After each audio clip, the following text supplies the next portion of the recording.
Love Squad, what is good? What's good? This is Kim, aka at Glam Powered, back with another fandom prediction and analysis of Lovecraft Episode 8. Spoiler alert, you've been alerted. If you don't want to know what happened before watching, then click the like button, add this video to your like list, and come back. So let's discuss the people, the context, questions, favorite scene, prediction, and tidbits. Starting with people. This was Dee's episode, okay? So I tagged Dee with who's discovering her own strength, okay? This was her journey and her experience of that during this episode, and I thought they did a phenomenal job of portraying not only in the what is that called, the thumbnail for the initial video I put strong black woman, okay, not just a strong black girl but a strong black woman, because she's growing up, she's standing up against these adults because they were busy adulting, to be fair, but they definitely need some constructive criticism for this episode. They need constructive criticism for all the episodes, but where she is concerned, yeah, they could have done better by her, but it's hard when you're adulting, so there's that. But she was discovering her own strength. Then we have Montrose, the sage. It depends on your perspective, but he came with tidbits and knowledges and wisdoms. And to be fair, you know what? You might not like his delivery, but he's been coming with them tidbits, knowledges, and wisdoms. Okay? And then Tick, the father. We transition from Tick being single and living free and on his own to now really being concerned about family and acting like somebody's daddy. And then we have Letty the woman, also like Tick, now it's more of an us thing and less of an I thing, we. That's happening. Selflessness, we see that demonstrated at the end of this episode, right? Wow. It is, yes. Now, of course, she was impervious by the end of the episode, but still, selflessness nonetheless. We gonna do what we gotta do to protect our loved ones. Christina the Great, the conqueror. We find out what her ambitions are, honey. They are fantastic ambitions. And yeah, Miss Lost for Words. That woman stayed lost for words. Hold on. I'm gonna talk about that a little later. But anyways, this is what we saw. So let's get into the context. We start with the funeral of Dee's best friend, Emmett Till. Now, some of y'all had noted this earlier in the episode, and to be honest with you, I saw it after, I saw the commentary, but I didn't know. I remember, of course, the photo, but I just hadn't connected those dots. And I was just like, oh, okay. But it came back up again. I was like, oh, okay. Yes. So we start with the funeral of Emmett Till. The stench, the heat, the stench of murder, the claustrophobia, the crowd, all of it. It was a lot. And it was visceral. They really made you feel the experience of it. And that was really interesting, the way that they shot that to create that experience. Yeah, that was interesting. Tick's treating Letty gingerly. We see that. He knows, right? But she doesn't know he knows. Okay, we find out about that later too. And Tick is not speaking to Montrose after that last episode. That was just too much for him. He was just like, nah, I'm not. He tried to offer old boy some water, and boy was like, here, Letty, you drink this. Not here for his father. And then the adults are adulting, and they lose Dee in the process, right? They, they're in that crowd, going to the funeral to see, to view the body, and they lose her in the process. Okay, they're just having disagreements about whether or not she should see it. Should they tell her about her mama? All they try to do all that in the midst of the funeral procession, and She's crying out, but she's not being heard, and she just needs to get away. So she does. She wanders off in grief and overwhelmed, and gets apprehended and cursed by Lancaster. Here they go again with that spit. Ew. Again, the spit. But that's true to the book. So cursed by Lancaster along the way, and ultimately, this forces her to deal with demons in the and I'm going to say her demons and her shadow demons, because really that's what they are, in the form of two demon black girl characters named Topsy and Bopsy. Okay, Lord. Ooh, this was not my favorite. And even in the book, like, I'm not going to tell y'all, I'm going to get into that later, but no, this was not my favorite part of the book. This was not my favorite part, because I'm not really the horror, I'm the supernatural. So I was just like, ugh. Here we go. But the symbolism is so deep. Like, I have a new appreciation of horror because of the symbolism that we just see time and time again. It's not just horror for the sake of being horrible. It's just like, no, you need to learn something from this. And I have that appreciation now and that respect.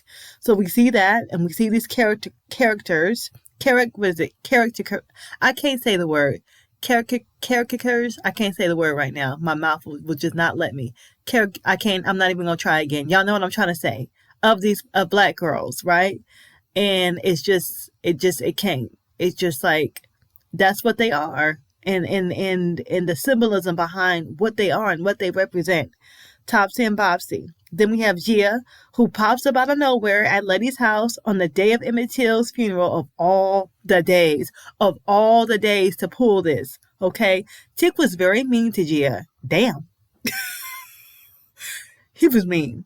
And then deals are made with Christina and Tick. Christina and Letty. I mean, Christina was a deal maker making deals up in this episode.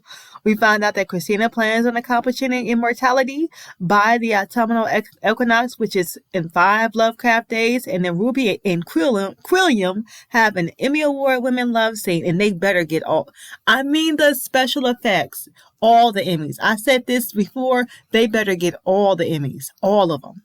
All of them. There should just be one show, Lovecraft, and they should just give them all the Emmys, and then we'll be done. It'll be the fastest Emmy presentation in the history of the show. Okay, and then Letty tells Ruby her secret, and Ruby tells her hers. Okay, I mean, they exchanging truths. Tick and Montrose reconcile and cast a protection spell together.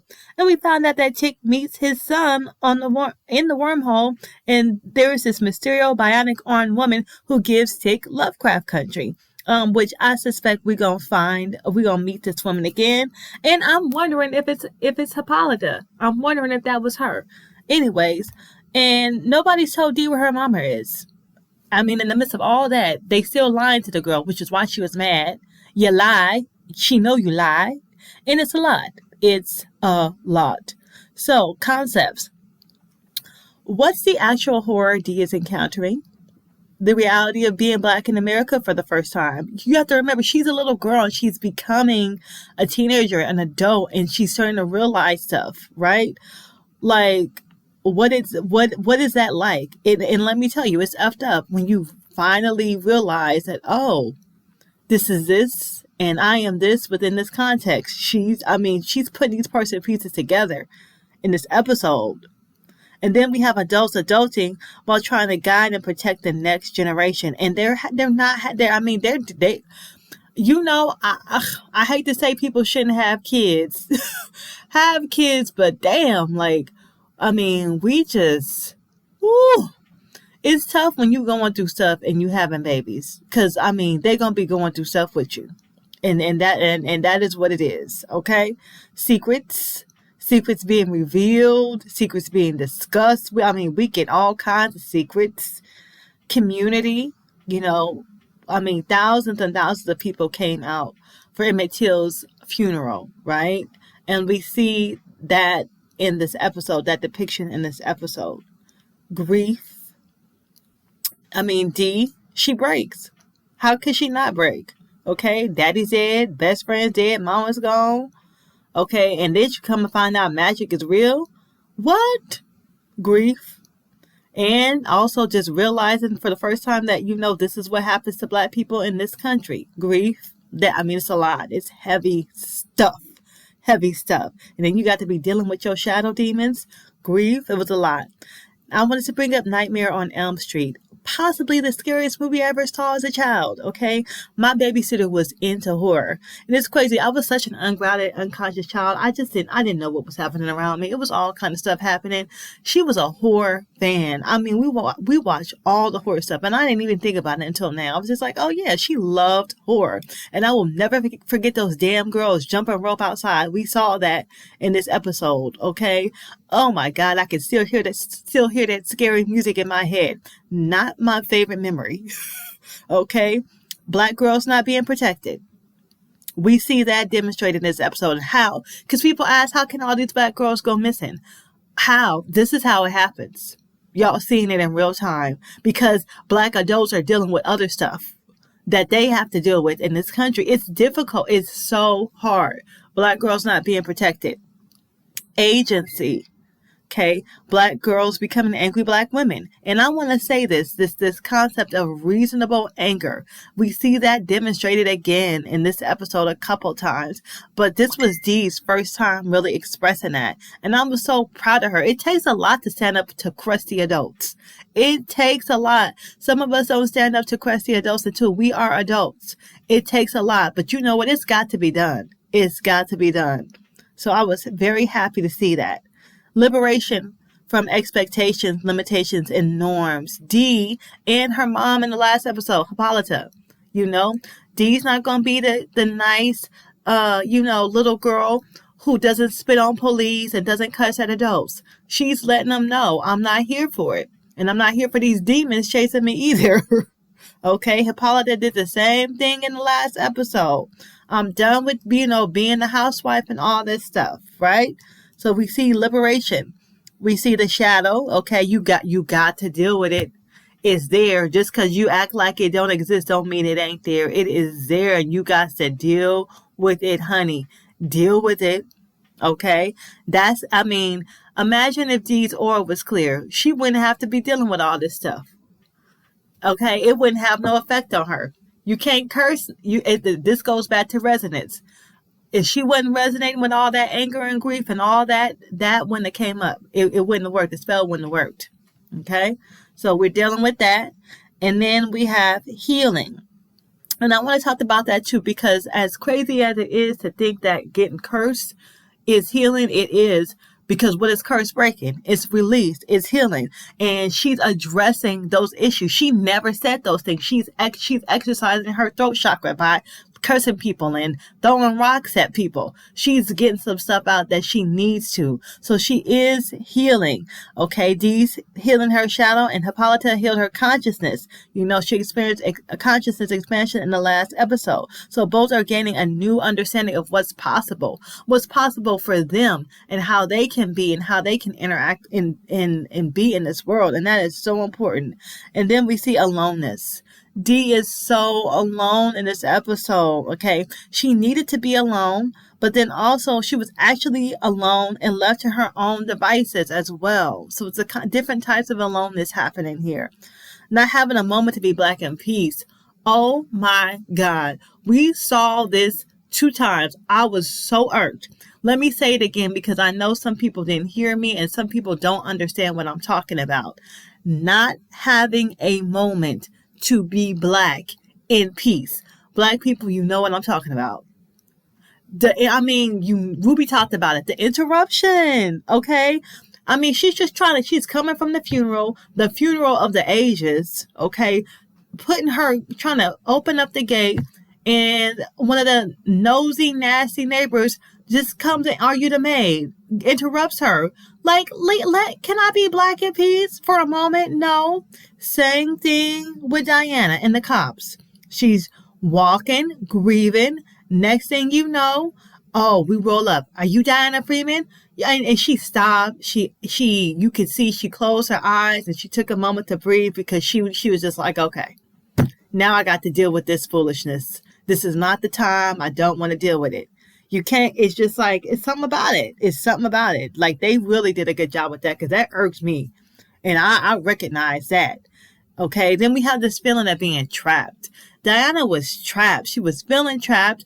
We saw the claustrophobia at the beginning of the episode, but she was trapped as well by circumstances and just everything that's been happening to her lately. Her mom also echoed that in the last episode, that feeling. And I'm gonna need Gia to find her words better. I get that she's a monster, everything's new, yada, yada, yada, but damn, she needs to find her words better. She stay not knowing what to say or not how. She needs to get her a communications coach or have the shaman put some on her throat chakra. I'm gonna need for her to speak. I mean, come on now. Tick was mean to her. And I understand both sides of the situation. But why did you come all the way out there? Yeah, you loved him, but you saw something. We saw what you saw. Tell the man what you saw. Talk about you don't know. What did you see? Any details could be helpful. This is like talking to the police. We need to know what you saw because any details could be helpful. Talking about she don't know. I'm going to need for her to find her words better. Mirrors and reflection. Them demonesses. Okay. We saw the mirror in the bathroom with Dee when she escaped out of the house. And I think it may be another mirror or something too. I can't remember, but that was a thing. And just that concept of things being reflected back at you, So that's what we were seeing. And then perspective leading to reconciliation. I'm talking about with the parentals. We got Tick and Montrose, okay? I mean, Tick's a daddy now. He knows he's a father. And that changes how he deals with Montrose on a level. And that allows them to work together and finally come together after all this time. My mom and I, we had that same experience once I began adulting. I started to realize how difficult things were for her, just for herself while she was raising me. And I was just like, damn, you was going through all this and you had me? Ooh, that's a lot. You know what I'm saying? I'm not saying it makes up for everything, but it does give you some perspective and some understanding.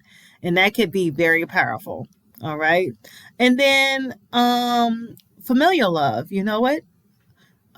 We have the sage, Montrose, who brings us up. It works.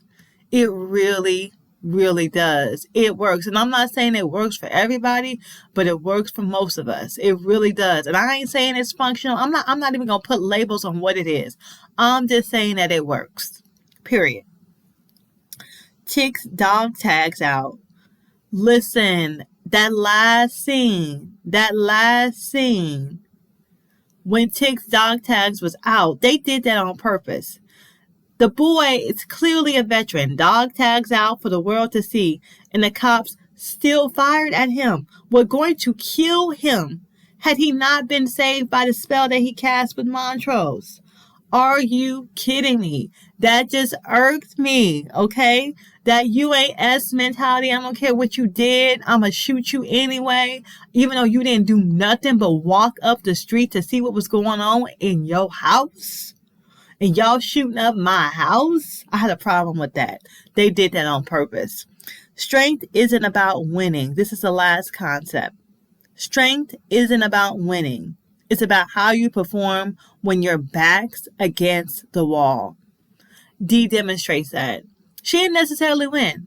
She succumbed to the demons, but she fought. She went down swinging the way Montrose said. Give him a fight. And you know what? She was strong. Can't nobody say that girl is not strong. So those are the concepts. Let's move on to the questions. I only have 2 here. So what y'all think about Quilliam's response to Ruby? When she asked, do you care? And she was like, nah, I don't care. Do you care about Emmett Till? Nah, I don't care. What y'all think? And what's the strongest love in your opinion or experience? I think familial love really is the strongest. That concept, not romantic love. Romantic love ain't S. For all the pedestals we put it on, clearly it ain't S. Familial love, though, that S is lasting. I mean, I got people in my family that I will not F with. But push come to shove, if they need me, I'm going to be there. At the end of the day, because they family. Why? Because they family. Now, ask me if I'm going to be there for any of these Negroes I done been with. Nope. Familial love is the strongest. But in your opinion, what's the strongest? What is the strongest? Now, favorite scene. Letty told Tick everybody but you done died since you been back. Well, well, well. Well, she said that. Everybody done died. Pause. Crickets. I'm going to just let that set in. And then it's mandatory that we bring up Quilliam and Ruby's confrontation scene. Wow, they be coming with the boom bang pals up in this series. I mean, that was just like the conversations that we had. The confrontations, like they be arguing about some stuff. Do you care? Wow, that scene was so powerful.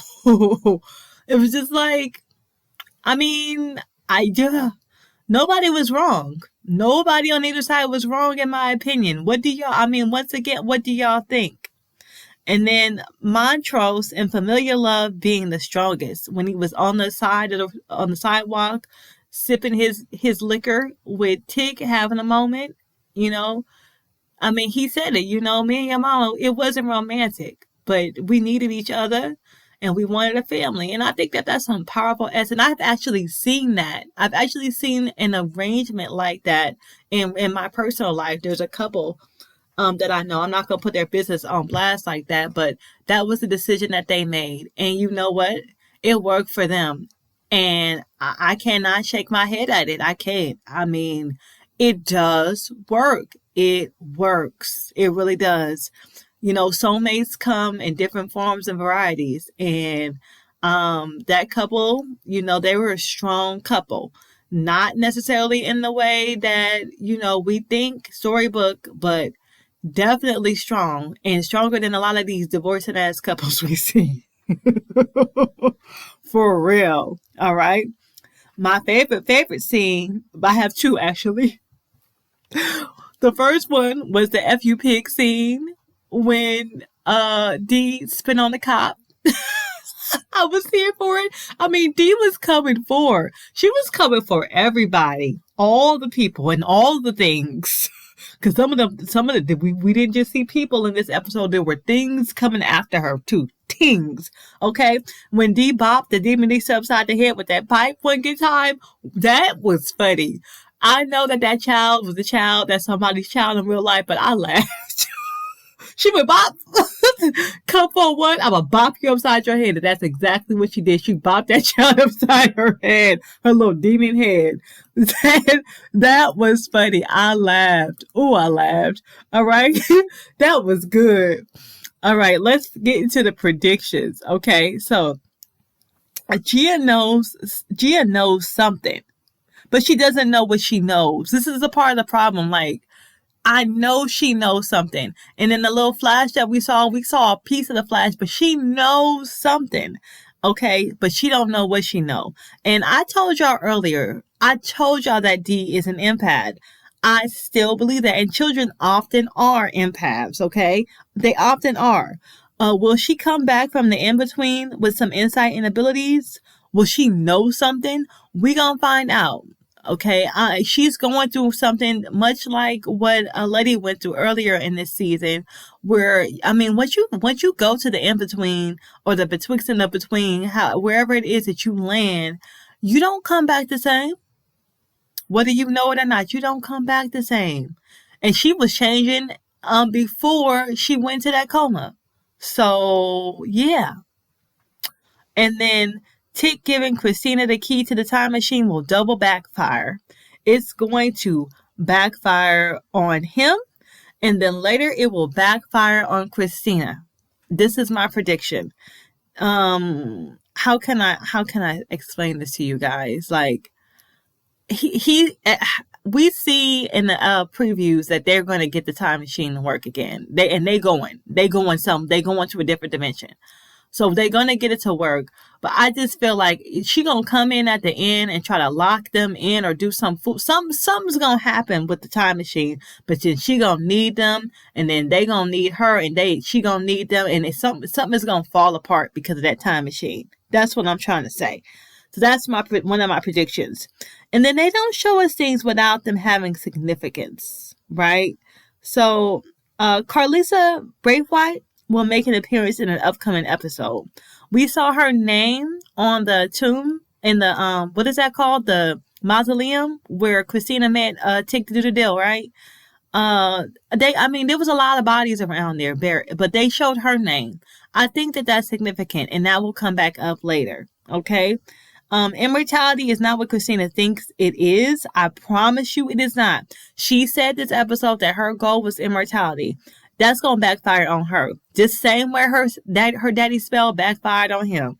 Okay. Energy can't be created or destroyed. You have to be specific when you're spell casting. Something tells me she's not going to be specific enough. Okay, or the spell she casts will become a curse to her in the future. Because low key, immortality. Who the F wants immortality?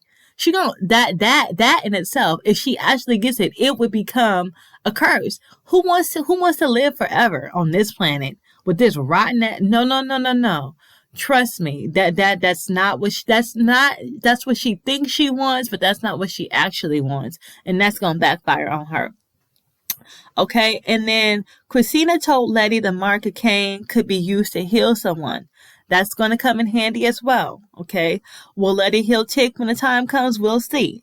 Montrose definitely has more secrets. Y'all saw when that man paused when they were spell casting, and it was like, he told him that he has dyslexia. He was like, "Dang, you got any more secrets you want to tell me?" And he paused and just changed the topic.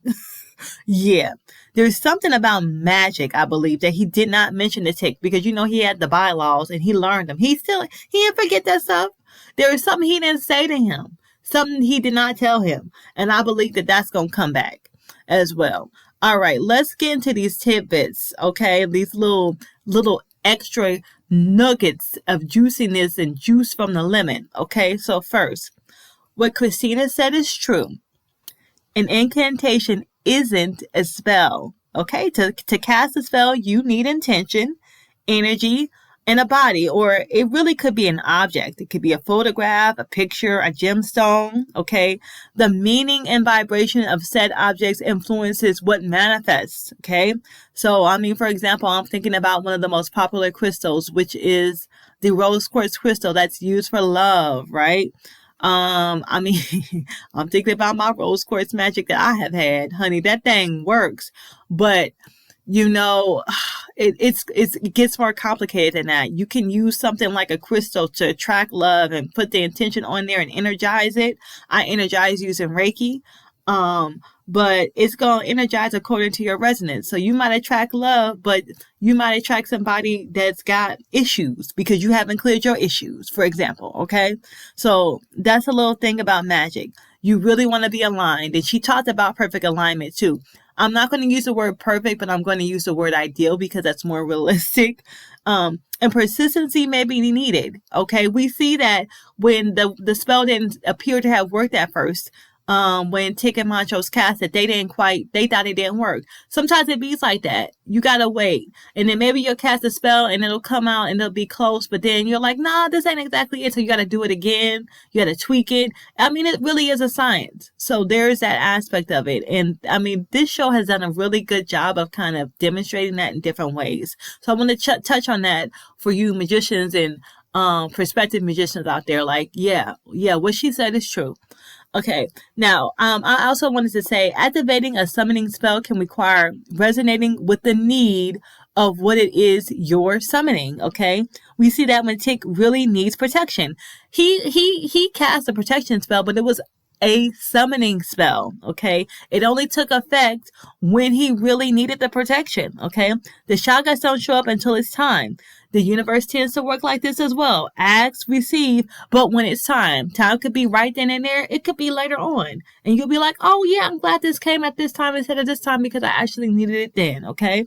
Just understand that as well.